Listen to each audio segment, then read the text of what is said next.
Mari kita meneruskan perjalanan kita di dalam Injil Yohanes. Di sini pasal 18 ayat 25, 26, 27 kita membaca mengenai penyangkalan Petrus, penyangkalan yang kedua dan yang ketiga. Ya, di dalam bagian yang lebih besar, lebih luas, yaitu pasal 18 ayat 12 sampai 19 ayat 16, kita melihat susunan struktur yang menarik. Ya, pasal 18 ayat 12 sampai 14 ini mengenai Tuhan Yesus. Kemudian 15 sampai 18 itu mengenai Petrus. 19 sampai 24 itu mengenai Tuhan Yesus. Kembali pasal 18 ayat 25 sampai 27 itu mengenai Petrus, itu ayat kita sekarang. Terakhir pasal 18 ayat 28 sampai 19 ayat 16 ini mengenai Tuhan Yesus.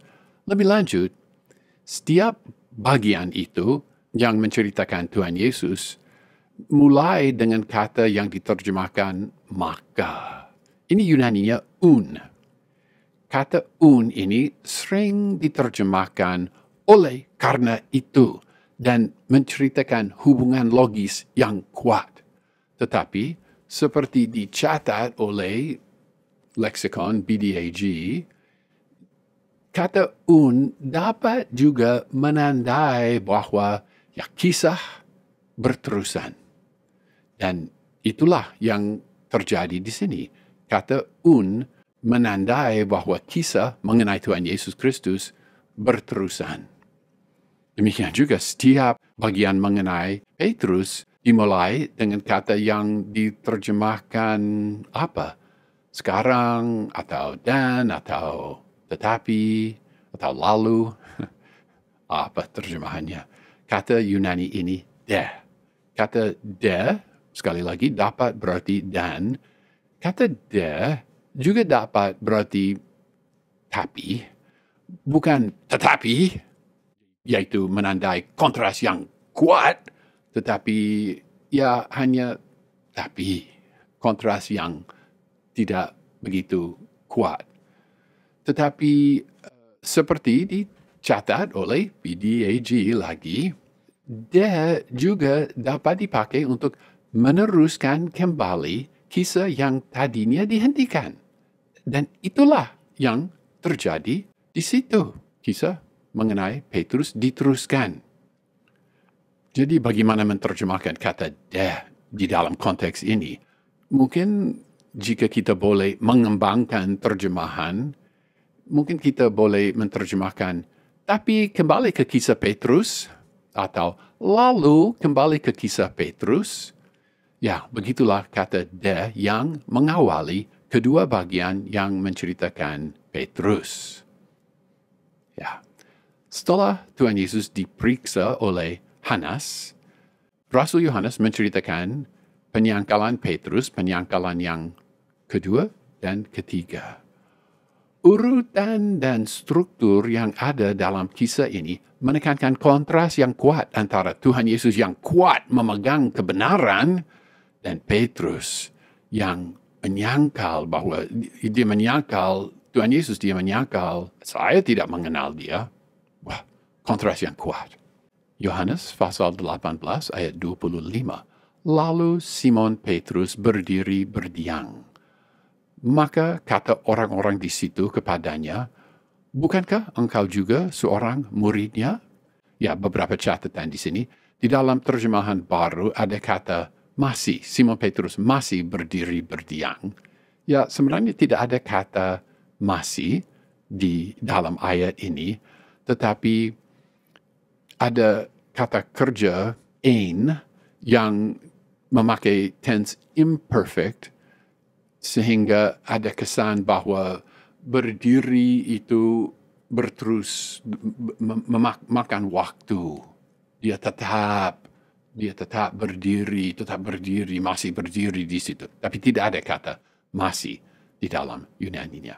Juga kita membaca maka itu maka kata orang di situ, orang-orang di situ. Ayat ini, ayat 25, dimulai dengan kata de, maka saya memberi terjemahkan lalu di situ. Tetapi mengenai waktu ini, sebenarnya tidak dapat mengambil keterangan banyak mengenai pemakaian kata de di sini. Seperti dikatakan tadi, de dapat berarti dan, dapat berarti tetapi atau tapi. Di sini de menandai bahwa kita meninggalkan kisah Tuhan Yesus dan kembali menceritakan Petrus. Mungkin peristiwa ini terjadi setelah ayat 25, tapi mungkin juga terjadi pada waktu ayat 19 sampai 23 sedang terjadi. Jika 25 terjadi setelah 24, mungkin kita anggap aneh bahwa Petrus menetap di situ, di pelataran itu, di halaman itu, tetapi Tuhan Yesus dibawa ke tempat lain. Ya, tetapi kita dapat duga bahwa Kayafas dan Hanas mempunyai rumah sendiri di dalam istana yang sama dengan satu pelataran atau satu halaman itu. Ya, mungkin lebih baik kita berkata, Rasul Yohanes tidak menjelaskan apa bagian ini mengenai Petrus terjadi pada saat yang sama dengan bagian itu mengenai Tuhan Yesus Kristus atau sesudah. Itu tidak penting bagi Yohanes. Yang penting adalah supaya kita melihat susunan ini Tuhan Yesus, Petrus, Tuhan Yesus, Petrus, Tuhan Yesus. Itulah yang harus diamati di sini.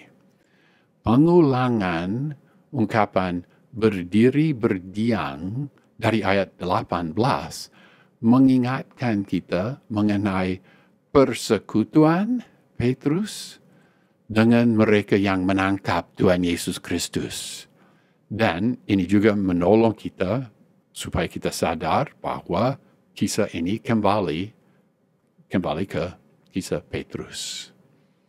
Pertanyaan mereka hampir sama dengan pertanyaan hamba perempuan yang menjaga pintu di dalam ayat 17. Di dalam ayat 17 hanya satu orang bertanya. Tetapi di sini orang-orang bertanya. Tapi sekarang orang-orang bertanya. Pasal 18 ayat 26. Maka ia menyangkalnya. Katanya bukan.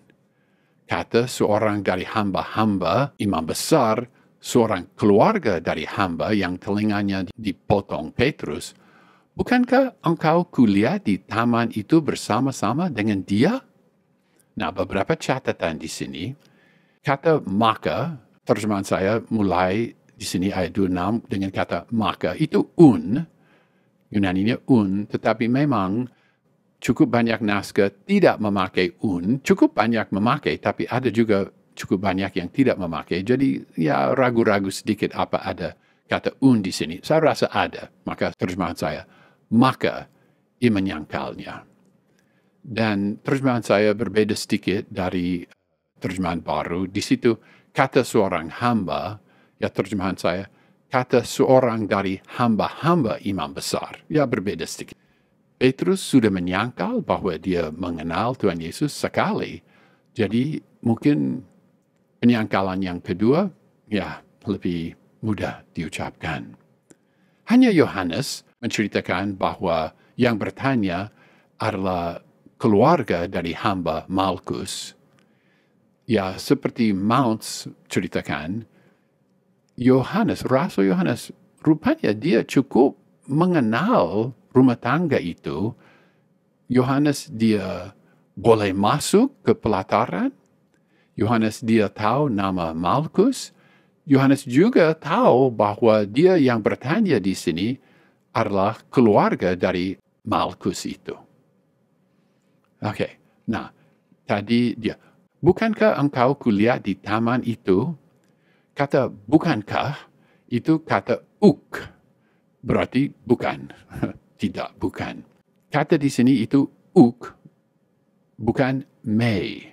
May itu dipakai di dalam pertanyaan yang pertama dan kedua, tapi di sini itu lebih kuat daripada may. May itu may, tetapi bukankah? Ini lebih tegas.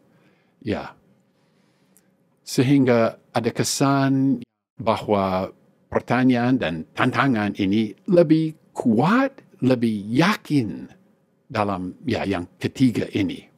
Juga dia berkata dia melihat Petrus di taman itu bersama-sama dengan dia. Ini lebih kuat. Pasal 18 ayat 27, maka Petrus menyangkalnya pula dan Eutheos segera berkokoklah ayam. Ya, terjemahan baru berbeda sedikit. Terjemahan baru berkata, maka Petrus menyangkalnya pula dan ketika itu berkokoklah ayam. Ya, hampir sama. Saya suka pakai segera karena ada kata Yunani, Eutheos, segera. Petrus menyangkal dan segera berkokoklah ayam. Rasul Yohanes tidak mencatat kutukan dan sumpah dan tangisan Petrus yang ada di dalam Injil Matius dan Markus.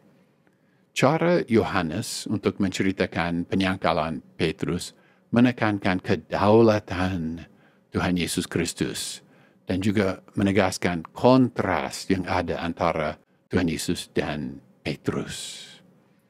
Berkokoklah ayam sehingga nubuatan Tuhan Yesus yang diucapkan di dalam Yohanes pasal 13 ayat 38 digenapi. Saya baca, jawab Yesus, ini Yohanes pasal 13 ayat 38. Jawab Yesus, nyawamu akan kau berikan bagiku? Sesungguhnya aku berkata kepadamu, amin, amin, aku berkata kepadamu, sebelum ayam berkokok, engkau telah menyangkal aku 3 kali. Tuhan Yesus tahu secara rinci. Tuhan Yesus tahu sebelumnya. Tetapi ini bukan akhir kisah untuk Petrus. Dia yang bernubuat mengenai penyangkalan Petrus sampai perincian itu, dia juga akan mengampuni Petrus. Masih ada harapan bagi Petrus. Masih ada harapan bagi kita juga. Ya, ringkasanlah. Di dalam Injil Yohanes pasal 18, kita melihat bahwa pokok pembahasan beralih. Tuhan Yesus, Petrus, Tuhan Yesus, Petrus, Tuhan Yesus. Dan ini yang tadi adalah bagian kedua, bagian terakhir mengenai Petrus. Menceritakan penyangkalan Petrus yang kedua dan yang ketiga. Ya, sebelumnya, jauh sebelumnya, pasal 13 ayat 38, nubuatan bahwa Petrus akan menyangkal Tuhan Yesus 3 kali sebelum ayam berkokok. Ya, mungkin pada waktu itu rasanya, tidak mungkin, aneh, tidak mungkin. Pasti rasanya seperti itu bagi Petrus. Tidak dapat dibayangkan. Tapi kita melihat di sini, oleh pengetahuan yang agung, bahkan kemahatauan Tuhan Yesus Kristus, dia tahu persis apa yang akan terjadi, dan hal itu terjadi persis sesuai apa yang dikatakan Tuhan Yesus Kristus. Maka sesuai dengan apa yang layak, Tuhan Yesus yang tahu dia dipermuliakan. Dan pada saat yang sama, sesuai apa yang layak, Petrus yang terlalu meyakinkan diri, ya Petrus, dia direndahkan. Amin.